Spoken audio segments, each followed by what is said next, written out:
சேனலின் புதுவையின் இன்றைய நிகழ்வுகள். புதுச்சேரியில் கோவில்கள் மற்றும் பொது இடங்களில் வைத்து வழிபட்ட பெரிய விநாயகர் சிலைகளை கடலில் கரைப்பதற்கான பணிகள் விறுவிறுப்படைந்துள்ளன. புதுச்சேரியில் விநாயகர் சதுர்த்தி விழா வெகு விமர்சையாக கொண்டாடப்பட்டது. பொதுமக்கள் தங்கள் வீடுகளில் வைத்து வழிபட்ட விநாயகர் சிலைகளை கடற்கரையில் கரைத்து வருகின்றனர். கோவில்கள் மற்றும் பொது இடங்களில் வைத்து 5 முதல் 12 அடி வரையிலான விநாயகர் சிலைகளை வழிபாடு செய்தனர். அந்த சிலைகளை ஊர்வலமாக கொண்டு சென்று புதுச்சேரி கடற்கரையில் கரைக்க தயாராகி வருகின்றனர். இந்நிலையில் கடற்கரையில் சிலைகளை கரைப்பதற்கு ஏதுவாக பொக்லைன் இயந்திரம் மூலமாக சமன்படுத்தும் பணிகள் நேற்று மேற்கொள்ளப்பட்டன. விநாயகர் சிலை ஊர்வலமாக கொண்டு சென்று கடற்கரையில் கரைப்பதற்கான பணிகளை மாவட்ட நிர்வாகம் முடுக்கிவிட்டுள்ளது. செவாலியே செல்லான் நாயக்கர் பிறந்த நாளை ஒட்டி சட்டப்பேரவை வளாகத்தில் அலங்கரிக்கப்பட்ட அவரது திருவுருவ படத்திற்கு முதலமைச்சர் ரங்கசாமி, சபாநாயகர், எதிர்க்கட்சித் தலைவர் சிவா உட்பட சட்டமன்ற உறுப்பினர்கள் மலர் தூவி மரியாதை செலுத்தினர். செவாலியே செல்லான் நாயக்கரின் பிறந்த நாள் புதுச்சேரி அரசு சார்பில் இன்று கொண்டாடப்பட்டது. இதனையொட்டி புதுச்சேரி சட்டப்பேரவை வளாகத்தில் அலங்கரித்து வைக்கப்பட்டிருந்த அவரது திருவுருவ படத்திற்கு முதலமைச்சர் ரங்கசாமி, சட்டப்பேரவை தலைவர் செல்வம், சட்டப்பேரவை துணைத் தலைவர் ராஜவேலு, எதிர்க்கட்சித் தலைவர் சிவா மற்றும் சட்டமன்ற உறுப்பினர்கள் KSP ரமேஷ் ஆகியோர் மலர் தூவி மரியாதை செலுத்தினர். மேகதாது அணை கட்டும் விவகாரத்தில் கர்நாடக அரசு திட்டமிட்டு பொய் பிரச்சாரம் செய்து வருவதாகவும், இந்திய வரைபடத்தில் தமிழ்நாடு இருக்கும் வரை மேகதாது அணையை கட்ட முடியாது என புதுச்சேரி முதலமைச்சர் ரங்கசாமியிடம் மனு அளித்த பின்னர் தமிழ்நாடு காவிரி விவசாயிகள் சங்கத்தின் தலைவர் PR பாண்டியன் பேட்டி. தமிழ்நாடு காவிரி விவசாயிகள் சங்கத்தின் தலைவர் PR பாண்டியன் தலைமையில் காரைக்கால் விவசாயிகள் புதுச்சேரி மாநில முதலமைச்சர் ரங்கசாமியை சட்டப்பேரவையில் சந்தித்து மனு அளித்தனர். அந்த மனுவில் காவிரியின் குறுக்கே கடலில் கலக்கும் உபரி நீரை தடுத்து நிறுத்தி தமிழகத்தில் ராசி மணல் அணை கட்டுமானம் துவங்கிடவும், மேகதாது அணை கட்டுமானத்தை தடுத்து நிறுத்திடவும் ஒத்த கருத்தை உருவாக்க தமிழ்நாடு, புதுச்சேரி மாநிலங்கள் இணைந்து செயல்பட வேண்டும் என முதல்வரிடம் கேட்டுக்கொண்டனர். தொடர்ந்து செய்தியாளர்களை சந்தித்த PR பாண்டியன், கர்நாடக அரசு ஒப்பந்தப்படி தமிழகம் புதுச்சேரிக்கு தர வேண்டிய காவிரி நீரை தருவதில்லை. இதுவரை உபரி நீரை தான் அவர்கள் தந்து கொண்டிருக்கிறார்கள். அந்த உபரி நீரையும் தடுத்து நிறுத்தும் வகையில் மேகதாது அணையை கட்டும் நடவடிக்கையில் கர்நாடக அரசு ஈடுபட்டு வருகிறது. மேலும் தமிழகத்திற்கு இதனால் அதிக பயன் என்று திட்டமிட்டு பொய் பிரச்சாரம் செய்து வருகின்றனர். கர்நாடக அரசின் முயற்சிகளை முறியடித்திட புதுச்சேரி, தமிழகம் இணைந்து செயல்பட வேண்டும். இந்திய வரைபடத்தில் தமிழ்நாடு இருக்கும் வரையில் மேகதாது அணையை கட்ட விடமாட்டோம் என்றார். வங்க கடலில் காற்றழுத்த தாழ்வு நிலை உருவாகி இருப்பதால் புதுச்சேரி பழைய துறைமுக வளாகத்தில் 1ஆம் எண் புயல் எச்சரிக்கை கூண்டு ஏற்றப்பட்டது. வங்க கடலில் காற்றழுத்த தாழ்வு நிலை உருவாகி இருப்பதாக வானிலை ஆய்வு மையம் அறிவித்துள்ளது. இதனையடுத்து தமிழகம், புதுவை மாநிலங்களில் பரவலாக மழை பெய்யும் எனவும் அறிவிக்கப்பட்டுள்ளது. இந்நிலையில் புதுச்சேரி பழைய துறைமுகத்தில் உள்ள புயல் எச்சரிக்கை கூண்டில் 1ஆம் எண் புயல் கூண்டு ஏற்றப்பட்டது. துறைமுகத்திலிருந்து தொலைவில் புயல் உருவாகும் வாய்ப்பு உள்ளதாக எச்சரிக்கும் வகையில் இது ஏற்றப்பட்டுள்ளது. இந்த புயல் கூண்டு எச்சரிக்கையானது காரைக்கால் மற்றும் தமிழகத்தின் கடலூர் உள்ளிட்ட 9 துறைமுகங்களில் ஏற்றப்பட்டுள்ளதாகவும் மீன்வளத்துறை அதிகாரிகள் தெரிவித்தனர். கடலுக்கு மீன்பிடிக்க செல்லும் புதுவை மீனவர்கள் கவனமுடன் செல்லும்படி மீன்வளத்துறை அதிகாரிகள் அறிவுறுத்தியுள்ளனர். AI தொழில்நுட்பத்தை பயன்படுத்தி புதுச்சேரி சைபர் கிரைம் போலீசார் விழிப்புணர்வு வீடியோ வெளியிட்டுள்ளனர். Puducherry cyber crime police inspector Thiyagarajan மற்றும் போலீசார் சைபர் குற்றங்களை கண்டுபிடிப்பது மட்டுமன்றி பொதுமக்கள் சைபர் குற்றங்களில் சிக்காமல் விழித்துக் கொள்ள பல விழிப்புணர்வு நிகழ்ச்சிகளை நடத்தி வருகின்றனர். அதன் ஒரு பகுதியாக AI தொழில்நுட்பத்தை பயன்படுத்தி எவ்வாறு குற்ற சம்பவங்களை தடுக்கலாம் என பெண் ஒருவர் டிப்டாப் உடையணிந்து பேசும் வீடியோ ஒன்றை சைபர் கிரைம் போலீசார் சமூக வலைதளத்தில் வெளியிட்டுள்ளனர். அதில் குரியர் மூலமாக போதைப் பொருட்கள், ஆயுதங்கள் அனுப்பியதாகவும், சிம் கார்டுகள், ATM கார்டுகள் உள்ளிட்டவை அனுப்பப்பட்டுள்ளதாகவும் மும்பை போலீசார், போதைப் பொருள் தடுப்பு பிரிவு போலீஸ் மற்றும் CBI அதிகாரிகள் பேசுவதாக கூறி மிரட்டி ஆன்லைன் மோசடி பணத்தை பறிக்கிறார்கள். அறிமுகமில்லாத நபர்களிடமிருந்து வரும் எந்த ஒரு வீடியோ அழைப்பையும் ஏற்க வேண்டாம் உள்ளிட்ட தகவல்கள் அந்த வீடியோவில் வெளியாகி உள்ளது. நீதிமன்றம் பலமுறை கேள்வி கேட்டும் பதில் அளிக்காததால் ஊழியர் வாங்கிய கடனுக்காக மகளிர் மற்றும் மாற்றுத்திறனாளிகள் மேம்பாட்டுக் கழகத்தின் பொருட்களை நீதிமன்றம் ஜப்தி செய்த சம்பவம் புதுச்சேரியில் பரபரப்பை ஏற்படுத்தியுள்ளது. திருபுவனை அரியூரை சேர்ந்தவர் விஜயலட்சுமி. இவர் அரியூர் அங்கன்வாடி மையத்தில் பல்நோக்கு ஊழியராக பணியாற்றி வந்தார். 2012ஆம் ஆண்டு தனியார் நிறுவனத்தில் ரூபாய் 8,50,000 கடன் பெற்றார். இதற்கான மாத தவணை தொகையை சில மாதம் மட்டும் செலுத்தினார். இதன் பின் பணத்தை கட்டவில்லை. இந்த பணத்தை வசூலிக்க தனியார் நிறுவனம் பல்வேறு முயற்சி எடுத்தும் பயனில்லை. இதனையடுத்து தனியார் நிறுவனம் புதுவை மாவட்ட முதன்மை அமர்வு நீதிமன்றத்தில் வழக்கு தொடர்ந்தது.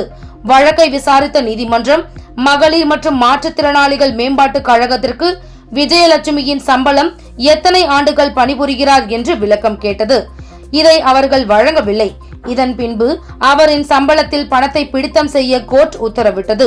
இதற்கும் மகளிர் மற்றும் மேம்பாட்டுக் கழகம் நடவடிக்கை எடுக்காததால் கடன் தொகை ரூபாய் 8,50,000 வட்டி அபராதம் ஆகியவற்றுடன் சேர்த்து ரூபாய் 13,50,000 மகளிர் மற்றும் மாற்றுத்திறனாளிகள் மேம்பாட்டுக் கழகத்தின் அசையும் சொத்துகளில் இருந்து ஜப்தி செய்ய கோர்ட் உத்தரவிட்டது. இதனை அடுத்து கோர்ட் அமினா அம்பி நடேசன் நகரில் உள்ள மகளிர் மற்றும் மேம்பாட்டுக் கழக அலுவலகத்தில் இருந்த மேஜை, நாற்காலி, கம்ப்யூட்டர் பொருட்களை ஜப்தி செய்தார். கடந்த 2018ஆம் ஆண்டு விஜயலட்சுமி ஓய்வு பெற்றுவிட்டார் என்பதும் குறிப்பிடத்தக்கது. MBBS முதற்கட்ட கலந்தாய்வு முடிவில் அரசு மருத்துவக் கல்லூரியில் 127 மாணவர்கள் சேர்ந்துள்ளனர். MBBS பல் மருத்துவம், ஆயுர்வேதம், கால்நடை மருத்துவம் உள்ளிட்ட நீட் மதிப்பெண் அடிப்படையிலான படிப்புகளுக்கு கடந்த 1ஆம் தேதி முதற்கட்ட கணினி கலந்தாய்வு நடத்தி சென்டாக் இடங்களை ஒதுக்கீடு செய்தது.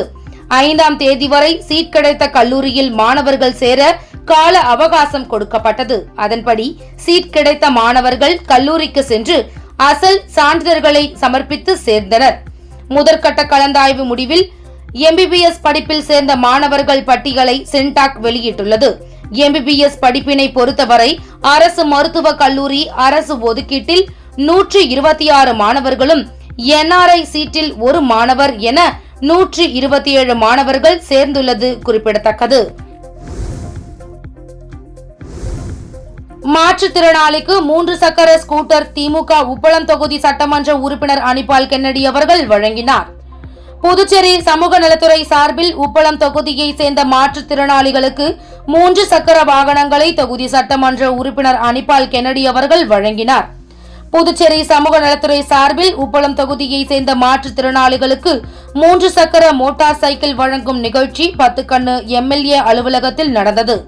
தொகுதியை சேர்ந்த 4 மாற்றுத்திறனாளி பயனாளிகளுக்கு சமூக நலத்துறை சார்பில் ரூபாய் 4 லட்சம் மதிப்பிலான 3 சக்கர மோட்டார் சைக்கிள்களை சட்டமன்ற உறுப்பினர் அனிபால் கென்னடி அவர்கள் வழங்கினார்.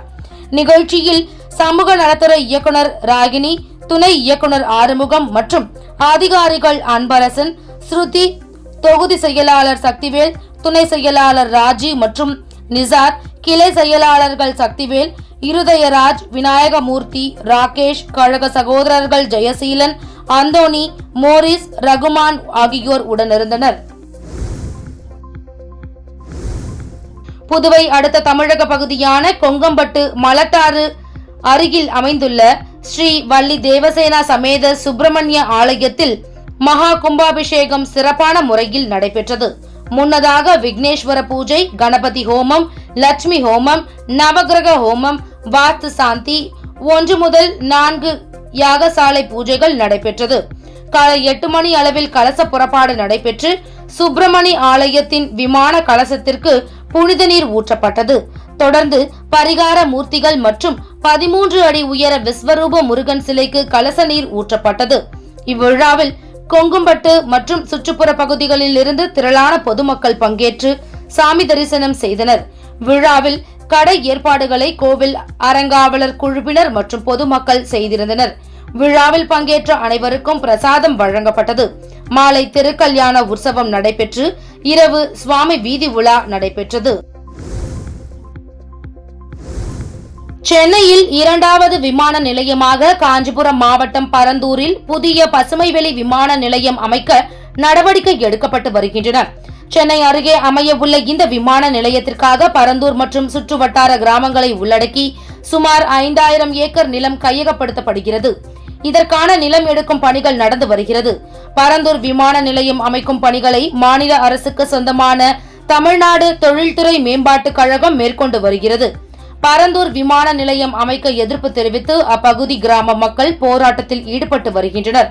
இந்நிலையில் காஞ்சிபுரம் மாவட்டம் பரந்தூரில் பசுமை விமான நிலையம் அமைக்க ஆய்வு எல்லைகளை மத்திய சுற்றுச்சூழல் அமைச்சகம் வழங்கியுள்ளது.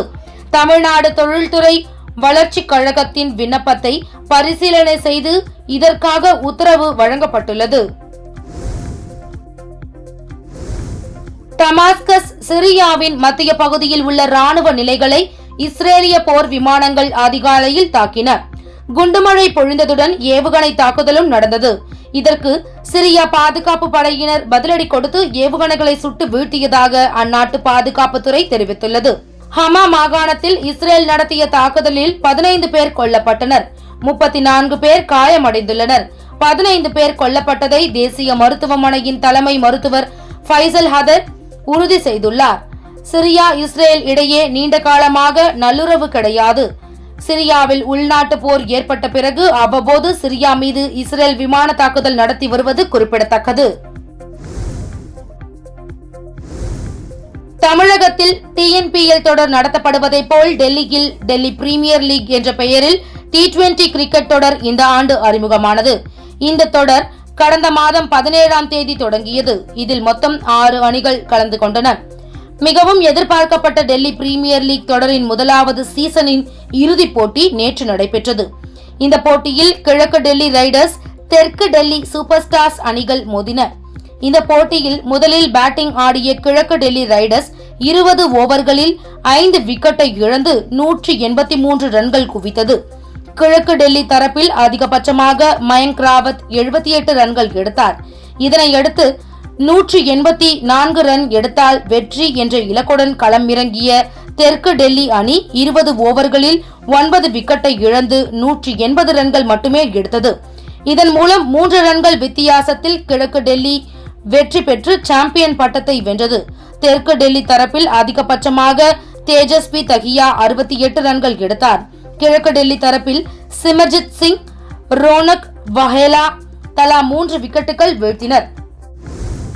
இத்துடன் சக்தி சேனலின் புதுவையின் இன்றைய நிகழ்வுகள் முடிவடைகின்றன. வணக்கம். உங்கள் சக்தி சேனலின் புதுவையின் அன்றாட நிகழ்வுகளை உடனுக்குடன் தெரிந்து கொள்ள சக்தி சேனல் புதுச்சேரி யூடியூப் சேனலை சப்ஸ்கிரைப் செய்து கொள்ளுங்கள். மறக்காமல் பெல் பட்டனையும் கிளிக் பண்ணுங்க, ஷேர் பண்ணுங்க, லைக் பண்ணுங்க. உங்கள் சக்தி சேனல்.